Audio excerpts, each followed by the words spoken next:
Something flipped in FX overnight. Not with a gentle drift, but with that unmistakable kind of repricing that shows up when the market stops feeling comfortable. Safe havens didn't just move. They re-entered the room like the lights came on. The yen strengthened. The Swiss franc pushed higher, and the dollar's tone shifted in a way that forced desks to reassess risk fast. Here's what needs to be understood right away. FX is not just another market. FX is the plumbing of global finance. When the plumbing starts groaning, it doesn't send a press release first. It shows up in funding currencies, hedges, and the pairs that traders use as pressure gauges. And when safe havens come back together, that's not a random coincidence. That's the system signaling that leverage is being reduced, carry trades are being questioned, and hedges are being rebuilt. Let that sink in. Hedges are being rebuilt. Because safe haven behavior is not about fear in the abstract. It's about positioning in balance sheets. It's about who borrowed what, at what cost, and what happens when volatility makes that cost unacceptable. Look at the numbers that framed the shift. USD JPY traded down into the low to mid 153 area late in the week, around 153.33 on January 29th, 2026. USD CHF printed around 0.78, roughly 0. 7.1 was 7.8 on January 27th, 2026. Those aren't just prices. Those are tells, especially when they show up with speed. A move into the low 153s in USD JPY matters because the yen is a classic funding currency. Funding currency means borrowed cheap, then sold to buy something that yields more somewhere else. That's the carry trade in plain language. Borrow low, buy high yield, collect the difference, and hope the exchange rate doesn't punish the trade. But carry has one mortal enemy: volatility. When volatility rises, or when traders start to believe volatility is about to rise, the carry trade stops feeling like income and starts feeling like exposure. And exposure gets cut. That cut doesn't arrive politely. It shows up as yen buying, because the borrowed yen has to be bought back. It shows up as Swiss franc buying, because institutions rotate into currencies associated with stability, liquidity, and a lower probability of policy shock. This is why safe havens can return overnight. It isn't that everyone suddenly agrees on a new story. It's that the structure of the market forces action when the cost of risk changes. And the cost of risk isn't just spot price, it's funding. It's hedging, it's implied volatility, it's the price of protection. Here's where it gets really interesting. Safe haven strength doesn't require a stock market crash. That assumption is one of the most common mistakes. Safe havens can rally while equities still look fine on the surface because FX is reacting to the distribution of outcomes, not just the average outcome. When tails get fatter, portfolios get more defensive. When portfolios get defensive, the flow shows up first in currencies. So, what changed overnight? Start with the simplest answer. Uncertainty got repriced.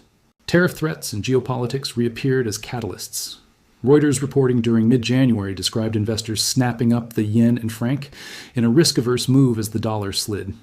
Financial media also highlighted the Swiss franc's strength as a haven of choice, framing it as a reliable refuge when trust becomes a scarce asset. And trust, in macro, is everything. Because FX is ultimately a market of relative trust. Trust in growth, trust in inflation control, trust in fiscal discipline, trust in political stability, trust in the central bank S reaction function. What it S likely to do when conditions change, and when trust shifts, the market doesn't wait. That's why the franca's behavior matters so much. The Swiss franc isn't just a currency, it's a vote for stability. When USD CHF is pressing below 0.80, it's the market saying stability is worth paying for. Now connect the dots, because this is bigger than two pairs on a chart. When the yen strengthens, it often pressures risk assets indirectly. Why? Because yen strength frequently means carry unwinds. And carry unwinds are the exact opposite of easy money. They tighten conditions without a central bank even touching a rate. When the franc strengthens, it often means money wants shelter. It means portfolios are adjusting their hedges. It means real money accounts are reducing exposure to fragile correlations. And when both happen together, it's rarely a one-day story. Not always a crisis, but often a shift in how risk is priced. There's another clue that surfaced alongside the FX move: cross-asset volatility. On January 29th, 2026, market coverage described Brent crude up around 3% to about $70.66. Bitcoin was down roughly 5% to around 84,630.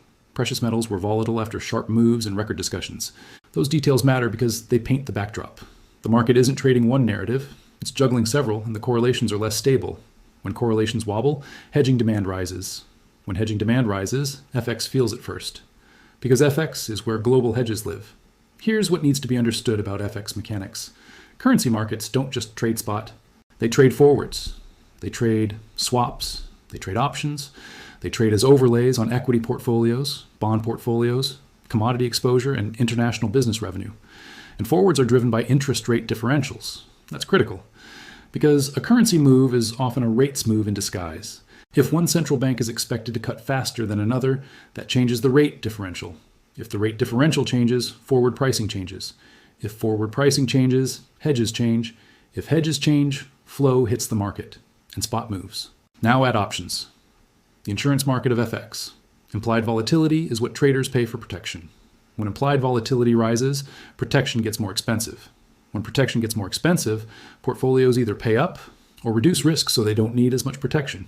That reduction is selling risk exposures and buying funding currencies back. That's why overnight shifts happen. It's not magic, it's reflex. Here's a simple example.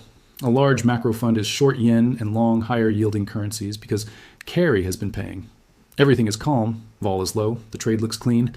Then implied volatility rises, or geopolitical risk spikes, or the market starts pricing a different central bank path.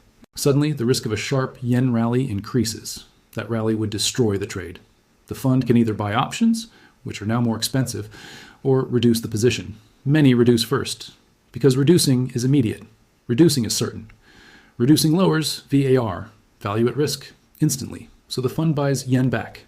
That buying pushes USD JPY down. That move triggers other risk models. Other desks start covering. Momentum traders join. Real money hedgers adjust their ratios. Dealers hedge their options books. The move feeds itself, and it looks like it came out of nowhere. That is the plumbing. And the same logic applies to the Swiss franc, especially when media and institutions start framing the franc as the reliable haven. That framing isn't just storytelling. It influences behavior, because narratives become risk constraints. Risk committees read the same headlines. Portfolio managers get the same questions. What's the hedge? It becomes a meeting topic again. And when what's the hedge becomes a meeting topic, flow follows. Now zoom out to the macro layer. The dollar's tone in early 2026 has been described as weaker in broad terms, with commentary about it sliding toward multi-year lows and emerging markets surging at points. On the surface, that can look like pure risk-on. Money chasing returns abroad. But a weaker dollar can also set the stage for instability if the move becomes too fast. Why? Because global positioning is built on assumptions about stability. If the dollar weakens quickly, it changes commodity pricing. It changes inflation expectations. It changes the performance of global portfolios in local currency terms. It forces rebalancing. Rebalancing creates trades. Trades create dislocations. Dislocations create the need for hedges. And hedges mean safe havens. This is where the historical parallels become useful, not as prophecy, but as pattern recognition. In 2008, funding stress showed up before many people accepted what was happening. In 2011, haven flows weren't polite, they were decisive. In March 2020, FX dislocations were extreme because everyone wanted dollars at the same time. In 2022, aggressive repricing of rates created persistent trends and violent reversals across currencies. Those episodes were in T identical, but they shared a fingerprint. The market began respecting downside risk again. That's what safe havens come back really means. It means the market is pricing protection again, and that pricing changes everything. Now, let's bring in the technical layer, because technicals are not about predicting destiny. They're about understanding where behavior clusters. USD JPY has been a poster child for yield differentials, a pair that can trend for long stretches when rate spreads favor the dollar. When that trend starts stalling and then breaks, the first warning sign is usually a failure to make new highs, followed by sharper pullbacks that don't T bounce the way they used to. And the most important thing isn't T the exact level, it's the character of the movie. Is the pair making lower highs? Are rallies being sold faster? Does the market react more intensely to risk-off headlines?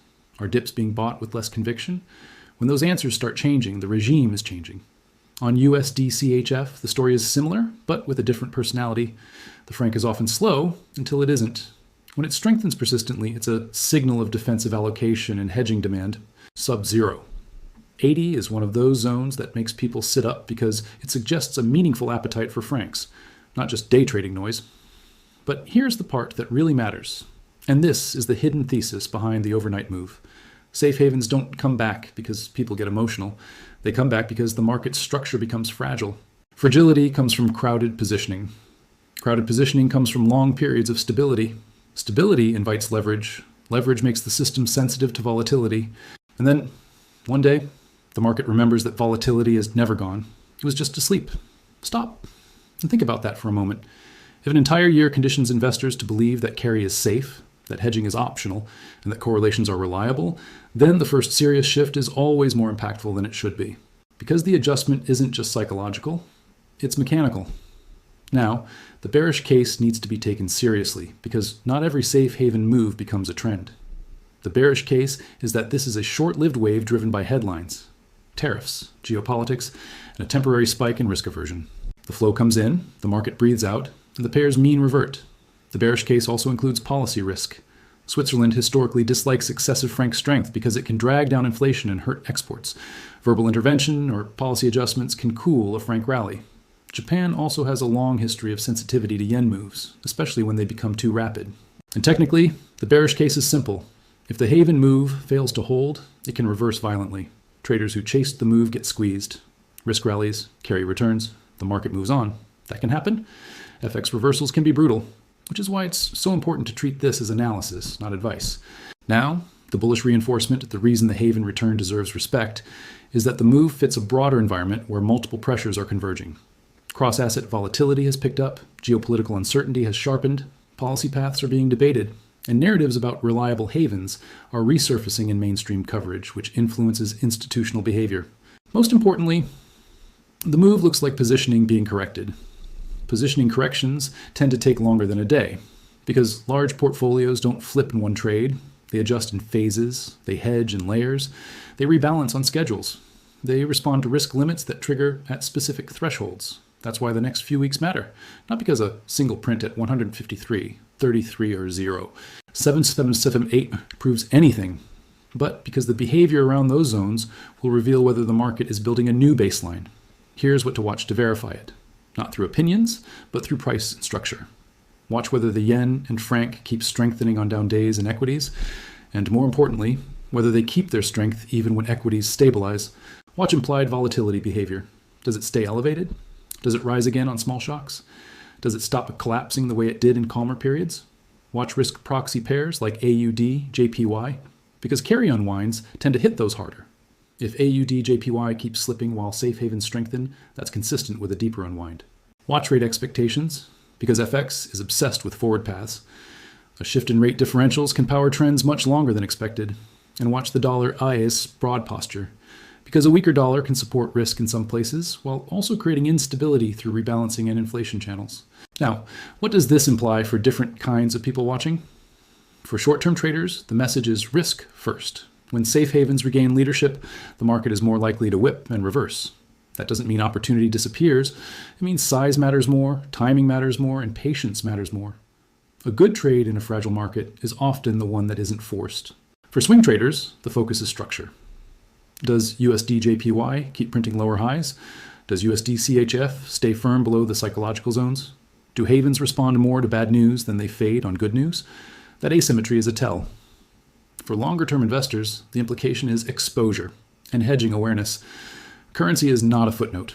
Currency can determine whether an international position outperforms or underperforms, even if the underlying asset does well.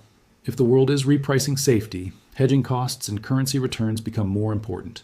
For businesses and anyone paid in one currency while living in another, the message is also practical. Currency moves are not just charts. They can change purchasing power, cost structure, and planning assumptions. And for everyone, the broader takeaway is that normal can change quickly when the market S-plumbing tightens. Here's the part that should make people pay attention. Safe haven moves can become self-reinforcing. Yen strength pressures carry. Pressure on carry reduces risk appetite. Reduced risk appetite increases haven demand. Increased haven demand strengthens the yen. And around it goes. That reflex loop is how an overnight move becomes a multi-week theme. So what's actionable without pretending to predict the future? Start with preparation. Identify the funding leg. Understand which parts of the market are dependent on cheap funding and stable volatility. Build a simple check routine, a dashboard of key pairs and a volatility gauge. Not to obsess, but to keep eyes on the signals that matter. And verify independently. Pull up the charts. Compare behavior across pairs. Read credible reporting. Track whether the narrative matches the flow. Because the goal isn't to be dramatic, it's to be ready. Now, the final 3 takeaways need to land clearly. First, when safe havens return together, it is usually a structural message about positioning, funding, and risk, not just a headline reaction. Second, Levels matter, but behavior matters more. A single move can be noise, a change in market character, stronger haven bids, weaker risk proxy pairs, and increased sensitivity to volatility is information. Third, the edge is not certainty. The edge is adaptability. In FX, the market doesn't reward stubborn narratives. It rewards disciplined risk management and the ability to shift when the regime shifts. Full risk disclosure. Currency markets are volatile. Leverage magnifies losses as easily as gains, and reversals can happen without warning. Nothing here is financial advice. Any decision should be based on independent research, appropriate risk limits, and an understanding of personal circumstances. But Don T missed what the market is quietly saying right now. Money is starting to pay for safety again. And when safety starts getting priced like it matters, the entire risk landscape has to renegotiate what normal time means before the next wave hits.